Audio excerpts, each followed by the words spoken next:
Hi, my name's Phil Craig and I'm the leader of the Referendum Party, and I'm here today to talk to you about a choice that is being faced by all sober-minded individuals and voters in the Western Cape as we look forward to the 2024 elections. And we assume that sensible voters are not going to vote for the ANC or the EFF.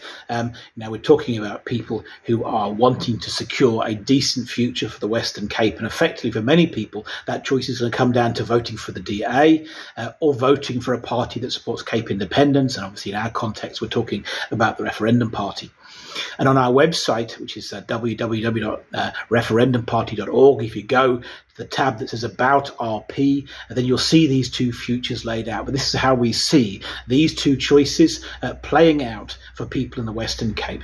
And in the first choice, people vote for the DA. They vote for the DA because they feel it's safe and what they know. And the consequence is that the DA is returned with an outright majority in the Western Cape and continues to govern the Western Cape as it does now. And at a national level, we're almost certainly going to see the ANC return to power, maybe as an outright majority. More likely they're going to lose their outright majority, but actually they're still going to be in a sort of mid to high 40s.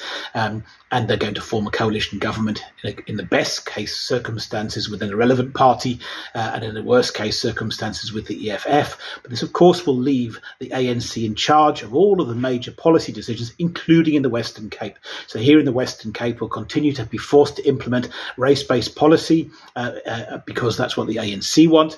The ANC is still going to be in charge of economic policy, so we're going to continue with this low-growth environment, anti-business. You will continue to see this exodus of skilled labour, and South Africa will continue on this downward spiral of dysfunctionality, which will eventually, much sooner rather than later, actually lead South Africa to being a failed state. And then the DA will do their best to sort of try and hold out as long as they can, but ultimately, without any real authority, the Western Cape will end up sharing South Africa's fate, not least because as South Africa becomes dysfunctional, people will increasingly flee South Africa into the Western Cape, and that will just drag the Western Cape down and be the final nail in its coffin.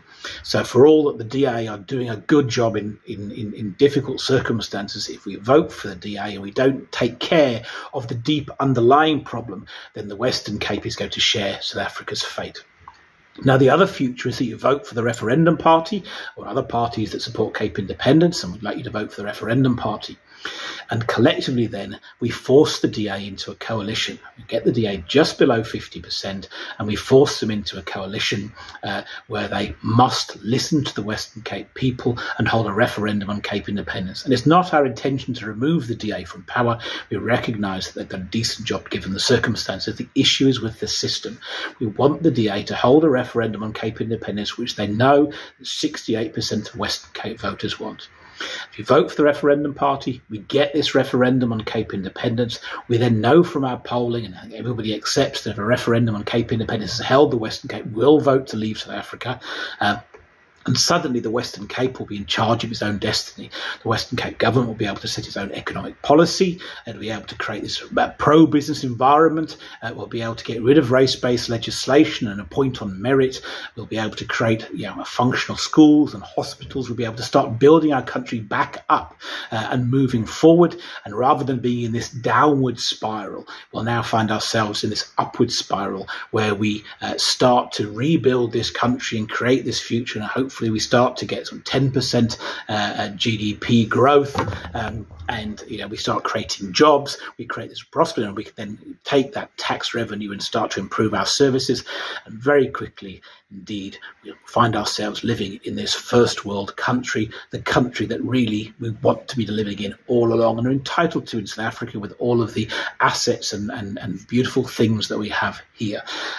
So these are the two futures that we're facing in the Western Cape, and that's the choice that you as voters are facing. Are you going to vote for the DA, who despite all of their best efforts will not be able to save us from becoming a failed state along with South Africa because we'll remain part of South Africa?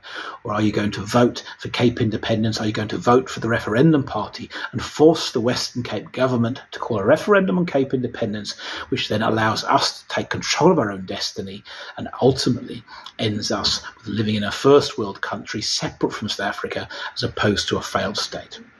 want to find out more information, like I say, visit our website www.referendumparty.org, or follow us on social media using the hashtag or the address @VoteReferendum.